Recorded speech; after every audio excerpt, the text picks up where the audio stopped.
Thank you all for being here. This libretto reading is funded through the Brookline Arts Commission with a grant that we were given to put on this performance here. We would also like to thank the Brookline Music School for the use of their music stands and the Olmsted site for letting us hold our reading here. We're very thankful to have this beautiful space to perform this work for you today. So this is the libretto reading of the opera Pterins. And sure. Yeah. So thank you, everyone. My name is Brenda. I'm the stage director and dramaturg in partnership with Leah.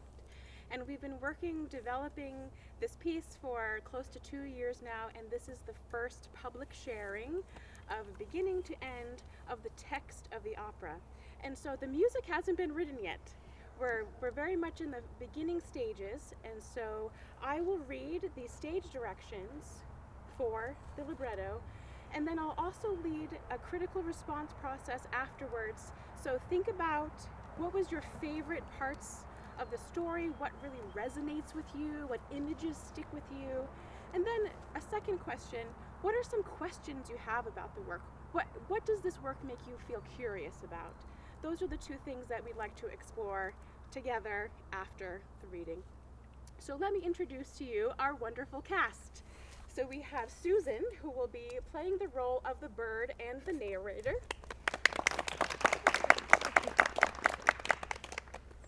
Keely will be playing the role of Poppy. Surrey will be reading the role of Lola. And Will be playing the role of Aisling. Jamie will be reading the role of Bee. And Andy will be playing the role of the man, the gas attendant, the bar bouncer, and the moose. And I do have a QR code that has the program that if you're interested after the reading, you can read more about the cast and about the project. The Turns, a new opera libretto by Leah, Meryl, Harmon. Act 1, Prologue. The lights are out and the bird sings an aria. Spotlight on the bird. The dusky seaside sparrow is a white and black bird with a bit of yellow on both its head and revealed under its wing. It is listed as an extinct species as of 1990.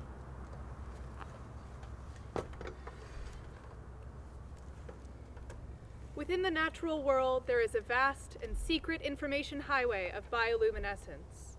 Both flora and fauna use this to give and receive information. Most of these bioluminescents are invisible to the human eye. While they operate in a myriad of ways, they all hold significance to the natural world. Luminescence in fungi attracts insects that disperse spores in the bottom of the forest canopy where there is little wind. In the mycelium network, mushrooms use bioluminescence to glow. Firefly bellies glow. Glowing squids swim the ocean. Frogs and lizards glow. Birds' turn cells glow neon. Birds can see ultraviolet light around 100 to 400 nanometers, while humans range only 390 to 700, and the birds use it to find glowing ripe berries, identify their eggs, and mate. Birds' turn cells glow neon yellow and fuchsia to each other, illuminating the natural world, but what appears to us in the normal spectrum of color. It is still a partial mystery as to the ways and reasons that the natural world fluoresces. In the opera The Pterins, 3 19-year-old girls, friends from high school, Aisling, Poppy, and Lola, drive across America on I-90 from East Coast to West Coast in 1997. Lola has a mystical sixth sense and can see bioluminescence outside of the usual human spectrum. We find these women halfway through their journey, somewhere in rural America. The dusky seaside sparrow. Cerulean warbler, cerulean scarlet tanager, common loon, lark, piping plover, sage thrasher, semi-palmated plumes, Nashville warbler, northern pintail, pintail, pintail, pintail, pintail, pintail, pintail, pintail. Scene 1. Instrumental music, crickets, and sounds of the natural world. A man holds a shotgun pointed down at 3 sleeping teenage 19-year-old girls, sleeping in sleeping bags on the ground next to their car in a trailer park. As the sky changes from dark night to the very first light, instruments slowly get quieter and quieter. As the sun rises, one of the girls stirs and looks up at the gun. She slowly kicks her friend's legs and gently wakes her. Fade to silence. You girls owe me $10. He stays pointing the gun for a few moments and then walks away to a small office shack. The girls are obviously rattled, wake and frantically get out of their sleeping bags, roll them up and throw them in the car. I think we should just get in the car and just go right now! He might chase us down. Yeah! We should pay what we owe him. Or there may be a run-in. We should just pay him and run. He won't use that gun. He would have already. Are you so sure? Well, no! We must go! He has a gun pointed at us and he wants us to go in that shack. There may be no coming back. True, but I'm not going in. But we do owe him $10. The girls push Lola towards the door with a $10 bill. Wait. Why am I going in? Oh, do you now have doubt? We know you're most likely the one to get back out. Lola goes into the office holding the $10 bill and drops it onto the desk. The man is leaning back in his chair with his feet up, laughing. You girls ought to be more careful out here. The girls run to the car, get in, and take off. Lola is driving, and she presses the tape deck and pops in Toots and the Maytals' Pressure Drop. They drive a while. The dusky seaside sparrow enters. Eat it! Chee, chee, chee, chee, chee, chee! eBay, radio, eat it! Chee, chee, chee, chee, chee, chee! eBay, radio. Scene 2. Aisling sits in the front seat, 1 foot up on the dashboard, painting her nails fuchsia, window down. Poppy driving, her long hair flowing around, messy in the breeze, fiddling on and off the radio and tape deck.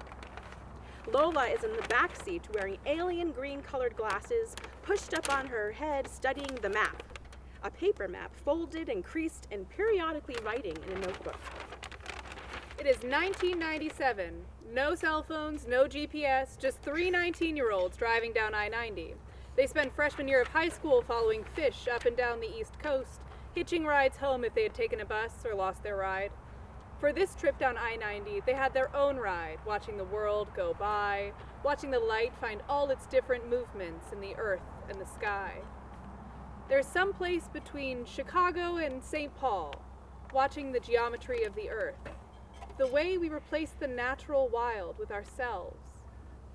And so we rewind to 3 days before they found themselves in that RV park staring down the barrel of that gun you just saw, as the sun climbs up the mere bit of sky visible to the human mind. Jamiroquai's Visual Insanity plays on the radio. Driver turns it right off before they park the car. The girls stop at a gas station. Aisling is a bit punked out in style, but also has feathers adorning her body, like in her hair and in her earrings, and hanging off some of her clothes. Poppy is dressed in a 60s hippie dress with a flower in her hair, and Lola is dressed in a mix of punk and hippie styles, always with sunglasses on her head or on her shirt someplace. Do those glow in the dark? Motioning to Lola's sunglasses. No, they just stay that putrid green all the time and never glow. Yeah, they're like glow-in-the-dark ceiling stars when you look at the ceiling in the daytime. The possibilities of illumination, just waiting around the corner, the mystery and the magic of the dark. We'll fill up. She puts cash on the counter along with glass soda bottles, candy bars, iced teas, and jerky. Where are you girls from? Not around here. From the East Coast. We're on our way to the Pacific. I'll go pump. She goes outside to pump gas, and the lighting during this aria will glow neon. Not with strobes, just light placed on things and then turned off and repeating slowly like polka dots. A squid hangs onto the gas pump and seaweed is strewn. Only Lola notices it. I dreamed of neon lights and wings that glowed at night. Plumage, moonbeams, purine, guanine, neon tangerine, fuchsia, lime green, cayenne, sigh on sigh on sigh on moonbeams, purine, turns and turns, iridescent glow. We glow, we glow and glow, lime green, neon tangerine, purine, guanine, moonbeam.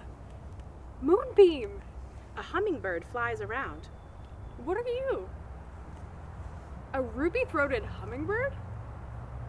How far you must fly. What a great expanse of sky. Poppy and Aisling walk out. That boy was cute! In a dusty road stop type of way. He was, right? A hottie for sure. I have a new one. Lola returns the gas to the pump, jumps on the hood of the car to perform a poem. On the hummingbird wing. You can see it, but you can catch it. Breathe it, perceive it. Light on a boombox radio. Light on a boombox radio. Moon snails are on the medians and the wind and wind and wind and wind. Seaweed glitters yellow, green, and gold like the lights on a boombox radio. And I let it swirl inside my palm forever. And Neptune's trident towers above me on the mural wall. How much longer till we reach the Twin Cities? It's about 2 hours more. She leans on the gas pump eating a jerky and holding 2 bottles of soda. Do you see the violet of morning? All I see is the highway, long and inviting. Yeah, come on. What are we waiting for? Oh, I should first make a call. The girls get into the car chatting, listening to music. Janis Joplin's song plays. Poppy gets in, Lola handing the map to the front seat and taking out her notebook to write poetry. Aisling is driving. I'm so excited to see Bee. Yeah, it'll be fun to meet your girl. She's gonna take us dancing in a downtown club and to see the Mississippi. I'm ready for more Mai Tais. I want to frozen margarita. If you order that drink, it'll just give away our age. Yeah, we have to be sneaky with our booze orders. I know you're right, but I want a frozen margarita. Yeah. Can you believe what I read in this magazine? As sea levels rise, as the tides creep up the shorelines, marshes get swallowed by and by. Salt sparrow, piping plover, move over and over through the storms. Black-throated blue warbler, decline, decline from your home. Northern hardwood trees are dying in the heat. Yellow-bellied sapsucker, wood thrasher, die as the shifts in the life of the trees. Yikes.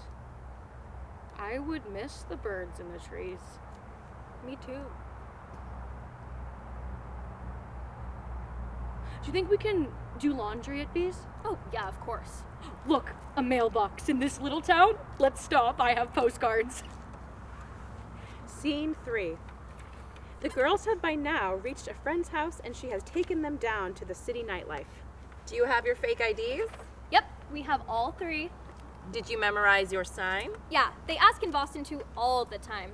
I'm a fish, all illusions. I'll fill you with emotions, swimming through the shadows of your mind, and then, when the sun arrives tomorrow, I'll be a Leo again.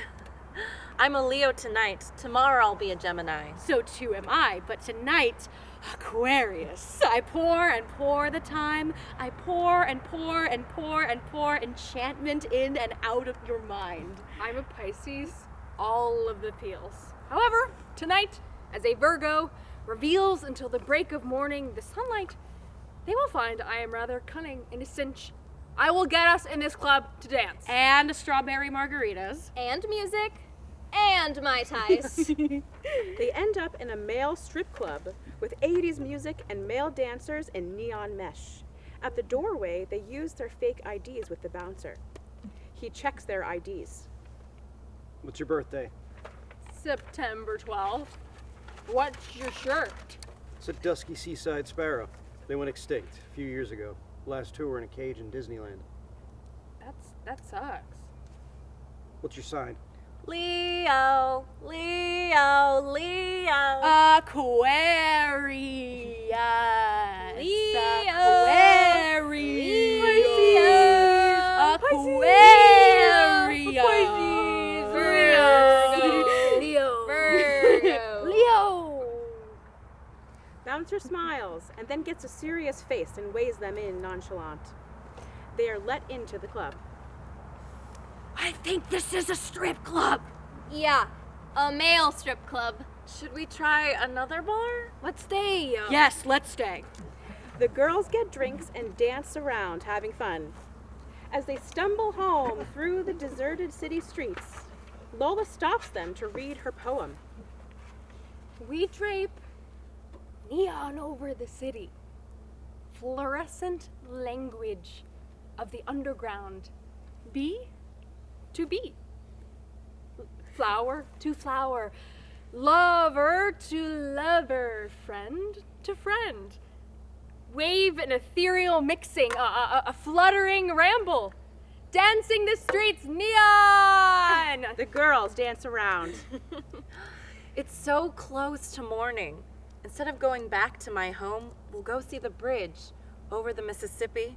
There's a concave in the tracks, and if we hide inside, when the train goes by, the rush, it's crackerjack. Yeah, let's go. We could just leave for the Badlands later. The girls walk through the city, and as the sun comes up, they arrive at a train bridge on the northernmost part of the Mississippi River. The river is down below the elevation. Scene 4. The train bridge on the northern Mississippi. What is your favorite bird, I ask? What is my favorite bird, you ask me? What is my favorite bird, you ask? I'm eating fish out of a tin can on the banks of a salty river. And my favorite bird is any bird that takes to the sky and flies. And the moons are the pillows of our hands. Any bird dances the wind. Any bird turns heads and minds. Any bird shakes hearts with feathers that find their way to the ground. It's the quietest of sounds. And the moons are the pillows of our hands. great blue heron when it's hiding in the reeds. It is like a dream when it takes to the sky, and like the dream time when it flies. Let's go, Lo. Some days my life is like casing a horse in bronze with rapidity. My hope is that it is not borrowed for war, melted down to cannons, propensities of force, but rather to run free. For birds. Well, and trees. And thieves of the heart. While it weathers to green, my favorite bird is the hummingbird, for you cannot see their wings. But if you listen very closely when they fly, you can hear everything. Don't mind me, I'll just be here sketching the legs of a horse. And Poppy, your bird? I can't decide. Okay, you stay, you nemophilist, you haunter of trees, you who does just what she pleases, and you be your bird of choice. A seagull. B runs to the bridge and calls the girls over. A train, rumbling sound, or whistle in the distance. Ah! Pick it up! A train! Ah! Pick it up! Let's go, Lo. I'll stay here a while. You enjoy the bridge. My life has been stormish. Oh, come on, Lo. Let's go. You are rain and wind and storm and sea, and I want to be in that storm. A daydream serene is what I am. A sunny day on a picnic blanket, lying with my elbows to the sky. Do you remember when we used to go drink sake under the Sicko sign? How on a foggy night, at the right angle, it hovers in space and time, everything receding into midnight blue. Foggy hovers, lights of the triangle, red and orange, receding and expanding like a mechanical breath, suspended in the heart of the city. I want to hover in a fog of anything, to hover, to be the light, to be mystery, to hover in a fog of anything, to feel alive. Yes, now let's away. Let's go get a rush on the precipice, on the fringe, on the verge. This wild, wild earth. There's a bridge in Newport, where the streets are just filled with fog. You cannot see 3 feet in front of you. There's a picture window too, a picture window on Bull Street. And at dusk, the lights from the bridge pulsate, as if by magic, as if suspended from the air. The lights, all that you see. All that you see. It's all. It's all You can see there. And it's the way you know a place from this little moment in weather. Suspension of magic. That's what it is when you're really in a place. and Magic and time suspend. And move. Suspend and move like a heartbeat. Let's go! She runs to the train bridge.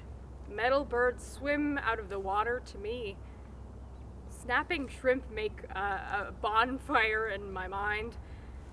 Flipping fish fly out of the water to me. My life is a storm. A storm it will be. All my life's been stormless. All of my life has been stormish. This earthy brown water, so peaceful, and this peaceful shades of green, so lovely. I'll wait. On the banks of the Mississippi. On the banks of the Mississippi, I crave all the excitement that you never seek but just finds you the same. On the precipice. On the fringe. On the verge of this wild earth. What a rush it'll be. All my life has been stormish. All my life has been stormless. Now I see why you wouldn't want to hide away in the little concave, but it looks fun to me.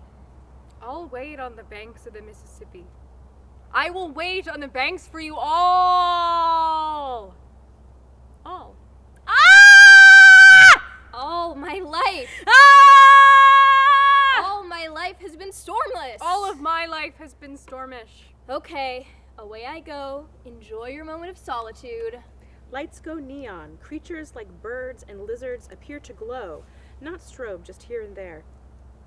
Not solitude, for sparrows will take over the caves of Petra, and giant talking birds, the size of you and I, will be found in the ground.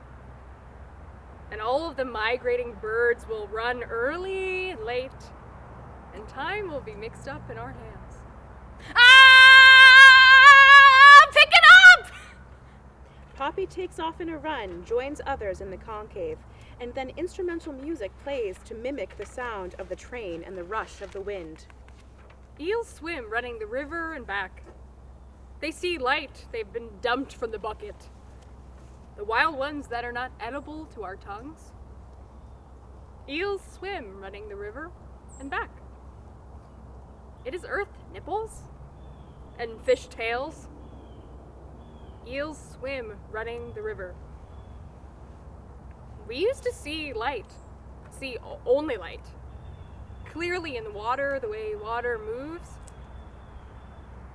We crawled onto land with our water eyes, and digits and stape and amplified sounds in the wild ones.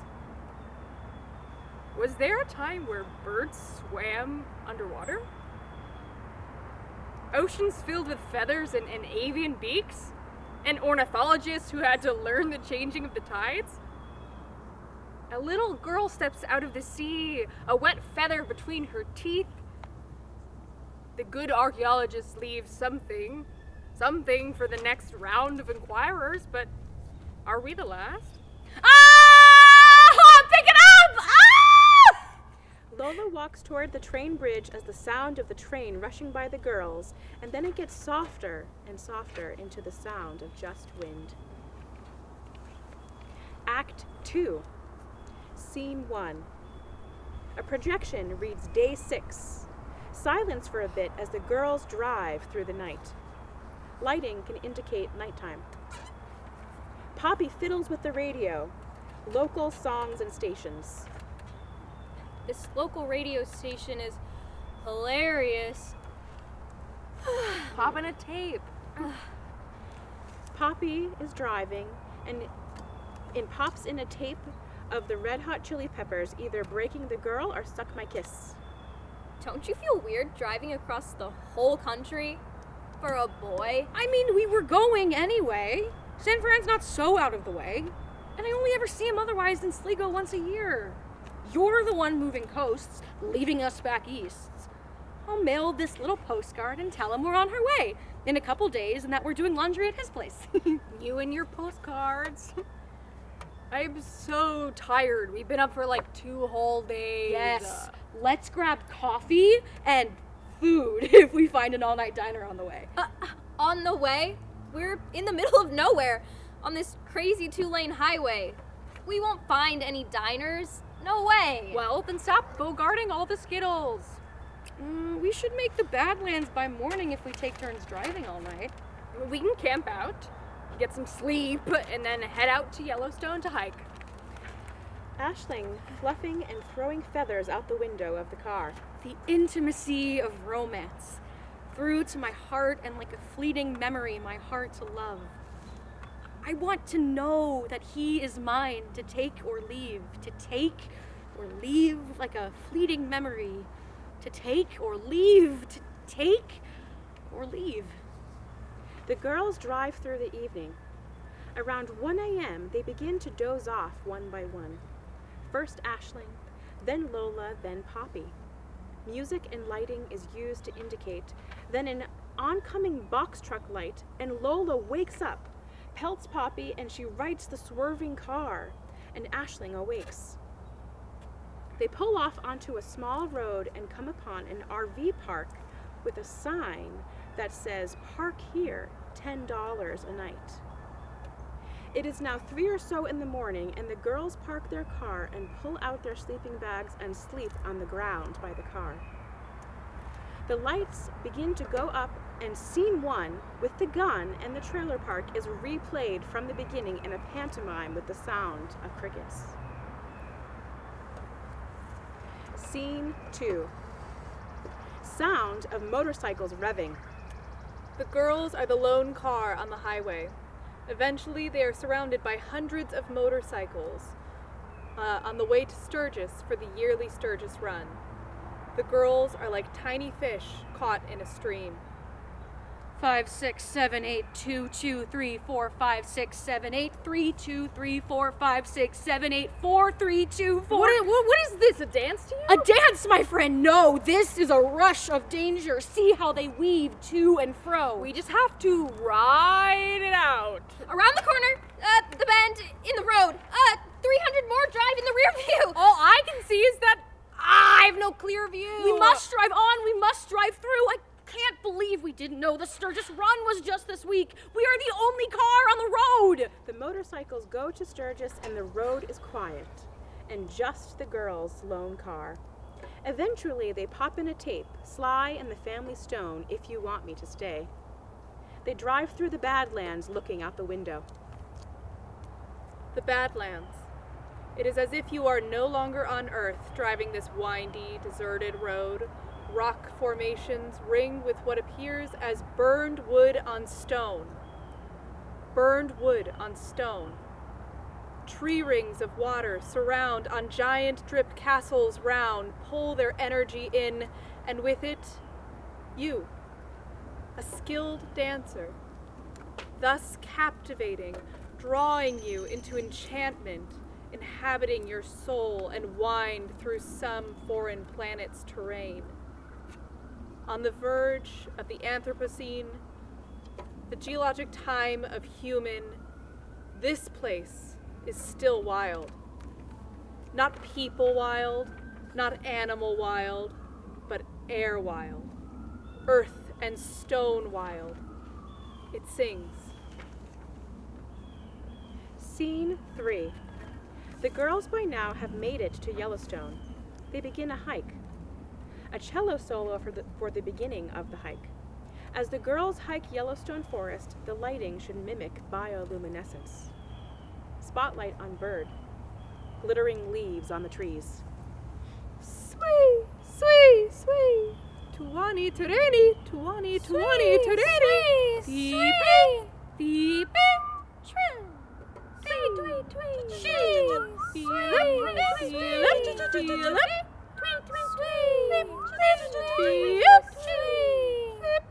Feel it, feel it. Scene 4. The girls make their way back to camp. They camp out in their sleeping bags on the edge of a lake. They see a moose emerging out of the lake, dripping, glistening water. Oh, over there! Shh! Moose! Oh, over there! A moose!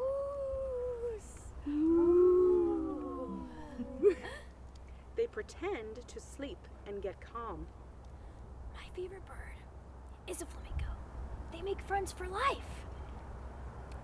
Cerulean warbler, scarlet tanager, common loon, lark, piping plover, sage thrasher, semi-palmated plumes, Nashville warbler, northern pintail, pintail, pintail, pintail, pintail, pintail, pintail. The moose saunters over to the sleeping girls and looks their way and walks past them into the trees. Scene 5. In the morning, the girls make coffee, sit around, and pack.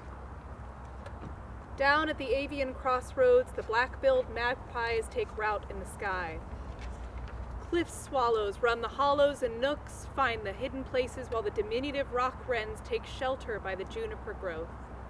This migratory run on a deep cellular level rides the ridges of the Migratory Bird Treaty, flying across national borders like a sky highway marked by neon signs of diners and bar rooms and gas stations, and like the setting and rising sun that lights the clouds and highlight the way. And everything is brightened. Should this natural highway of neon light cease to exist through the battering of our earth at the hands of men, will the little cells, the little lizards hiding in the juniper bush, Will they be able to map this for the birds of the sky? Scene 6. They are in the car driving, listening to Aretha Franklin.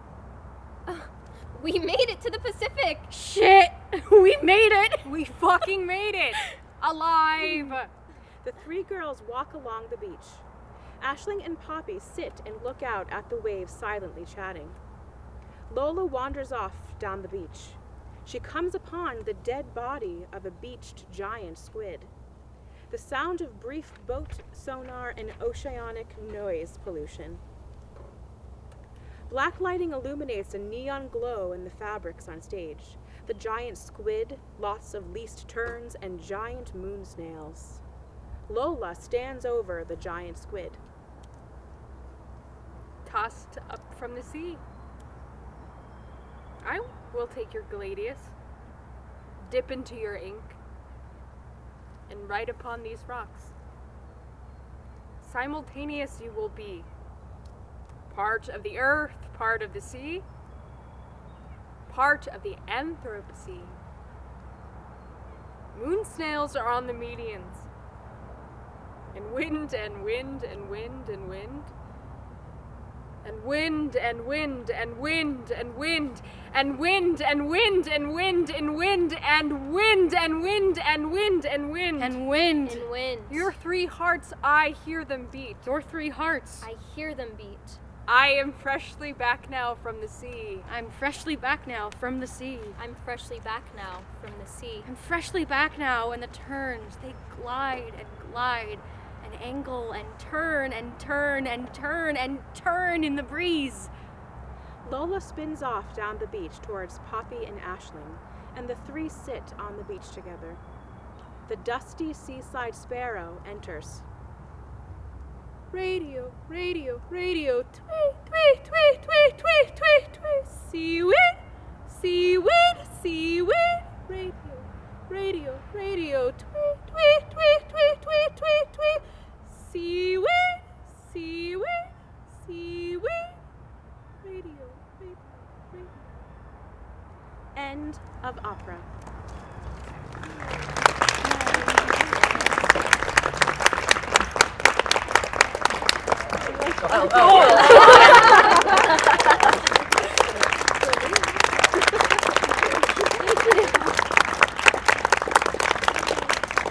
Thank you so much for being here and watching our performance. We really appreciate you. Thank you. And this is such a wonderful opportunity to hear your thoughts on this very brand new thing that we just did. And so I'm curious to know, what are some images that really stand out to you or that resonated with you in this piece? And the cast as well. Go ahead. The cast as well. We'd love to hear from you. Yes. I love the birds. The birds. Thank you. And the bird sounds. That's what I meant. Yeah. And so it's interesting to think about how the words that you just heard is only maybe 50% or 60% of the text of the opera, because the other part is the music. And so it's beautiful to imagine how the sounds, all those bird sounds, and when that's combined with the music is just very exciting. Would like to add something? Yes. I love the bioluminescence that kind of pervades it. It's so beautiful. Thank you. So is this going to be a multimedia kind of opera? I definitely wrote it to have the lighting be an extremely important piece of the show when it's performed in full. But I think it would be depending on whatever company decided to put it on, how far they want to take the media in terms of screen, things of that nature. But the lighting for what will be the complete performance with instrumentation and lighting plays a key part, which is why we read some of those stage directions out loud. Yeah. And also just thinking about the many different modalities of how text is shared, because you have the narrator. There's a lot of text, and so we're not imagining that text would be sung. It could even be a recording an audio recording that's part of the soundscape of the opera, and then there is some spoken dialogue and poetry as well, and then the vocal music that would be set by the composer. So there's at least 3 different modalities of ways that text are used within the piece. I'd love to hear from the cast, since you've been sitting with these words for a few days now. What images really stand out to you that you connect with in this piece? For me, the last scene with the girls in the moose, I feel like it kind of ties everything together in a way that's just like so serene and just such a beautiful, I think, ending to like all of the almost like chaos and brightness that they've experienced throughout the trip, that it's just like, I don't know, just really beautiful imagery at the end. Yeah, you guys did that part amazingly. I think there's a cadence in the dialogue back and forth. It's very flighty, in the positive sense of the word, and it's kind of capped by the image of Aisling kind of swirling off at the end. It's just flighty is the word that sticks in my head. I similarly really loved all of the parts where we're non-human. The bird sounds, the moose, just everything that requires suspension of disbelief. It really ties the whole theme together. I love it. I'd love to see more of it. That's an interesting feedback, and something that Leah and I talked about a lot in terms of how do we take this text and bring it to the stage. And so this is the first step to that. And so the libretto reading is such a wonderful opportunity for actors to bring character to the text, which is totally different than opera singers who are bringing character to the text. So thank you all for your work. Yes? I like some of the visuals, especially because it's the 90s, of like, neon glasses, neon signs, the neon that we can experience, because then helps my imagination in terms of imagining what Lola sees and I don't see. So like the play of neon that we see versus neon that we don't see, and those kinds of parallel neon or maybe like interspersed visuals of neon. And I'm so curious how those would differentiate on stage in terms of lighting. Would there be like the neon that we see versus the neon that you almost allow us to see, like through some of that? For me, it's like, what do I get? I get that power by watching this piece. Oh wow, that's beautiful. Thanks for sharing that thought. Yes? I love the poetry. It still worked as like dialogue, but it also was very poetic. And I love when you sort of repeating things, like mirroring what you're saying, and that's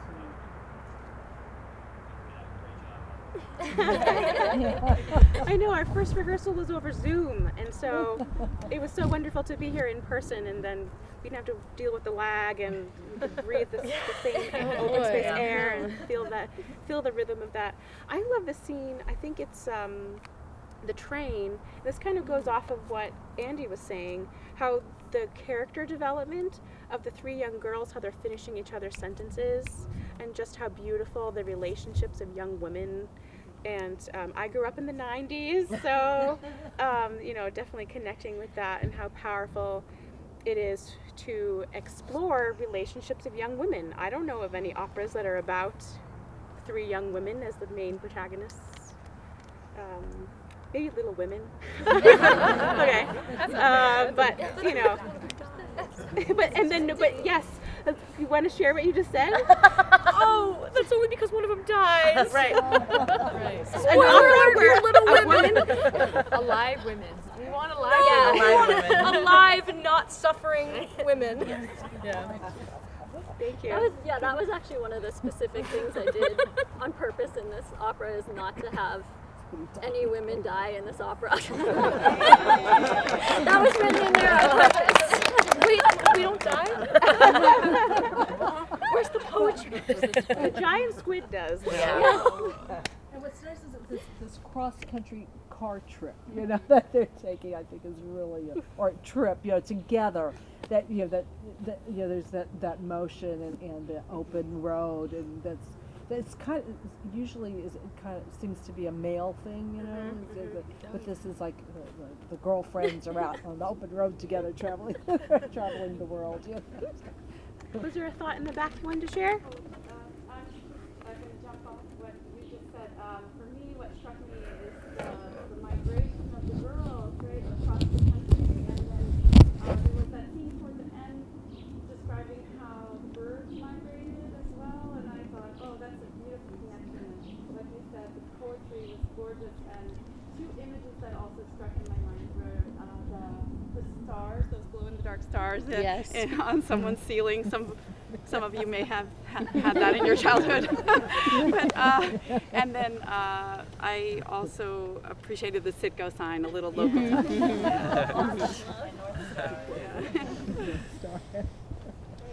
Thank you all for sharing. That's so beautiful to hear your thoughts. And so any curiosities, whether it's about the piece or about the process, any questions that this leaves you? Yes? I'm so impressed with the performances and the writing and like the whole thing. It's so amazing. And I'm so excited. What's the next step? Like, when are you gonna? Next step? Yeah. So, the next step is to secure a composer. We're in talks with some people, so we're waiting to see what happens with that. And then I guess there would be a second performance. So there would be a reading of the music and the text together. And then I guess you shop it to a company. So it's a multiple steps.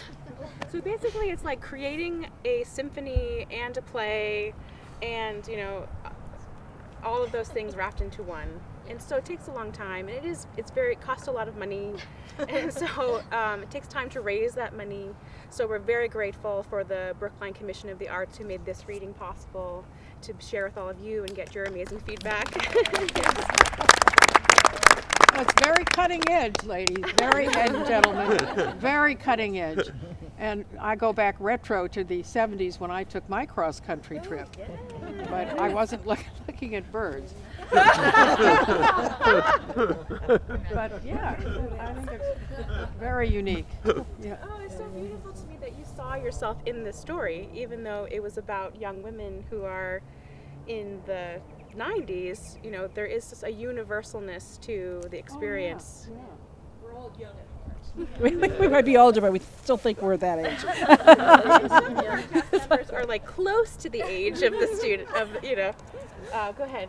Oh, I also just think there's just such like beautiful notes of like female friendships, especially like around the age of like where everyone's kind of leaving the nest, and I think there's a line, the line when like Poppy says that her favorite bird is a flamingo because they make friends for life, and like she finally has this answer that that's what her favorite bird is. Like, that just like was my favorite part. I just felt really connected to it, and I don't know, it feels like it's like just so much about connection that I feel like it's beautiful, and anyone can relate to having connection in any capacity. And similarly, I can't relate to the story of girlhood as a non-binary person, but it was so like I still felt connected to it. I still felt represented. I loved how diverse each of the three girls are in terms of their personalities, the way they're all seeing the same things, but of course Lola sees things very differently, but they all interpret them differently, and yet they're all so supportive. So it's a very, very great dynamic, something that I feel like everyone can see themselves in wholeheartedly, which is very, very cool. Was there a question or a thought here you wanted to? Oh, wait, it was just bouncing off of what you said, that it's very cutting edge. I agree, it's very cutting edge, but I think it also, I hear like hints of Shakespeare too. Like I thought of Midsummer Night's Dream, like it has like that wonderful connection of very traditional and very cutting edge, which is really hard to pull off.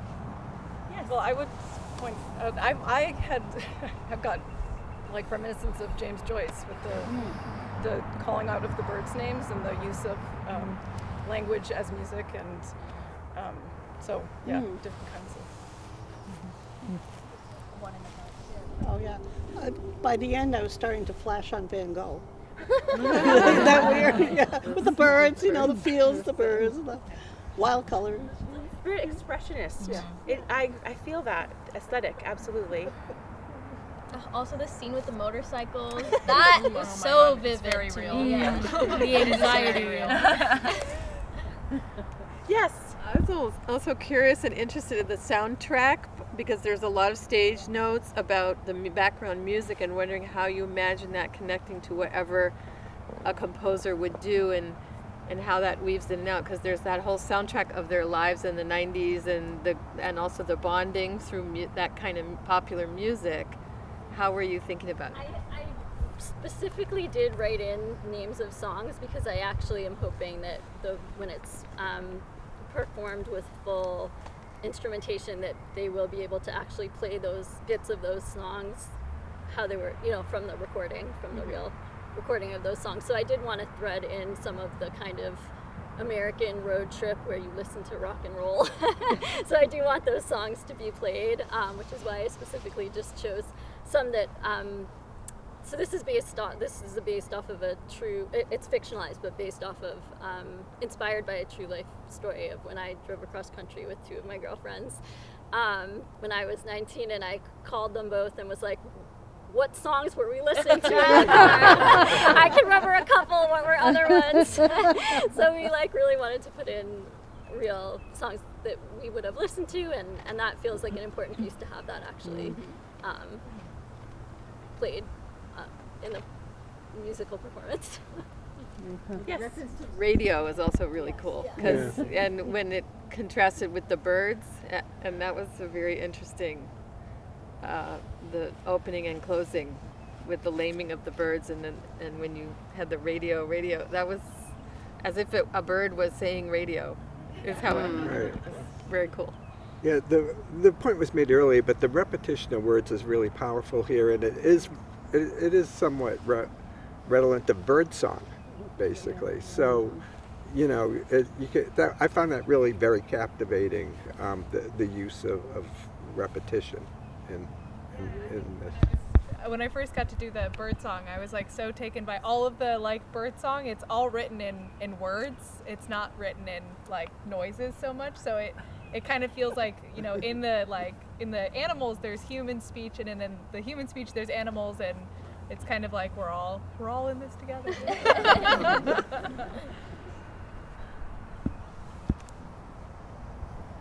Well, and the fact that the moose goes across naming the birds. I was trying to visualize what is that? What were you visualizing when you? How would that look in your ideal? If you were the director, let's say. I don't just a moose. Standing by them. I think I really want them to, look like a moose. I don't recommend a real moose. I do. They're prima donnas.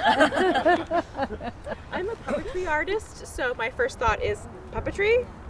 And that could be whether it's physically there in three-dimensional way, sculptural way, or if it's a type of projection. It really, like Leah said before, we're wanting to create a piece that can be produced at every opera company in the country, and their artistic vision of how to realize that story would be determined by the collaborating artists. And so there could be, and hopefully will, 20 different versions of this production throughout the next 50 plus years, So, and opera is such a collaborative art form, and as a puppetry artist, that's where I would go. Puppets.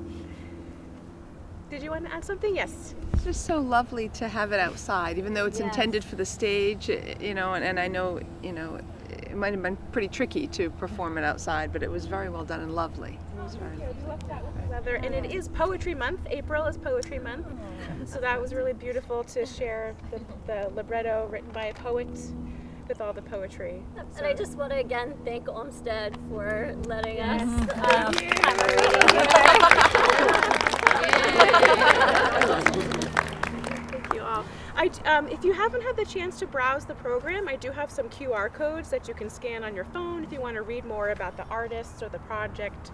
And we're in a very intimate setting here, so if you have any more questions or thoughts that you'd like to share with me or Leah or the cast, now's a good time to do that. But thank you all so much for coming today. Thank you.